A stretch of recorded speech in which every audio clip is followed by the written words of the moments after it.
అంతర్జాతీయ మహిళా దినోత్సవాన్ని పురస్కరించుకుని రేపు పాలకుర్తి నియోజకవర్గానికి మంత్రి కేటీఆర్ రానున్నారు. మహబూబాద్ జిల్లా పాలకుర్తి నియోజకవర్గం తొర్రూరు పట్టణంలో పలు అభివృద్ధి పనులకు మంత్రి ఎర్రబెల్లి దయాకర్రావుతో కలిసి శంకుస్థాపనలు, ప్రారంభోత్సవాలు చేయనున్నారు. ఆ తర్వాత కనీ విని ఎరుగని రీతిలో 20,000 మంది మహిళలతో భారీ బహిరంగ సభ నిర్వహించనున్నారు. అదే రోజు మహిళా దినోత్సవం కానుకగా రాష్ట్ర వ్యాప్తంగా స్వయం సహాయక సంఘాలకు 750 కోట్ల రూపాయల వడ్డీ లేని రుణాలను మహిళలకు చెక్కుల రూపంలో అందజేస్తారు. అలాగే అభయహస్తం డబ్బులను కేటీఆర్ డ్వాక్రా మహిళలకు అందిస్తారు. ఇంకా సభ ఏర్పాట్లను మంత్రి ఎర్రబెల్లి దయాకర్రావు పరిశీలించారు. కేటీఆర్ సభను విజయవంతం చేయాలని అధికారులను ఆదేశించారు.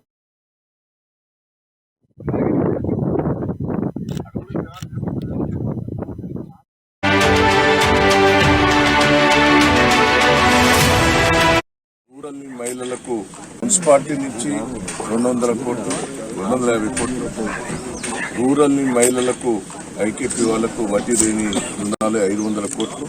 ఈ రాష్ట్ర ఐకేపీ కార్యవర్గం కూడా వస్తుంది, వాళ్ళకి ఇవ్వటం జరుగుతుంది. చాలా రోజుల బట్టి వాళ్ళు వెయిట్ చేస్తున్నారు. అది మహిళా దినోత్సవం సందర్భంగా కేటీఆర్ గారు ఆధ్వర్యంలో అభయహస్తం కూడా వాళ్ళు చాలా రోజుల బట్టి కట్టారు.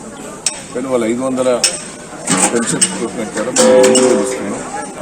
200 పెన్షన్లకు కట్టింది, ఇప్పుడు 2,000 ఇస్తున్నాం. అభయస్థం కట్టిన వాళ్ళందరూ కూడా 2,000 పెన్షన్ ఇచ్చేటట్టు ఇంట్రెస్ట్ తోటి రేపు 450 కోట్ల ఆ చెక్ కూడా ఇక్కడ ఇవ్వటం జరుగుతుంది.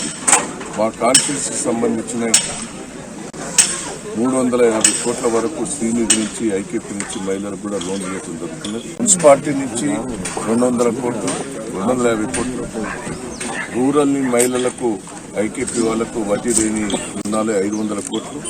ఈ రాష్ట్ర ఐకేపీ కార్యవర్గం కూడా వస్తుంది, వాళ్ళకి ఇవ్వటం జరుగుతుంది. చాలా రోజుల బట్టి వాళ్ళు వెయిట్ చేస్తున్నారు. అది మహిళా దినోత్సవం సందర్భంగా కేటీఆర్ గారు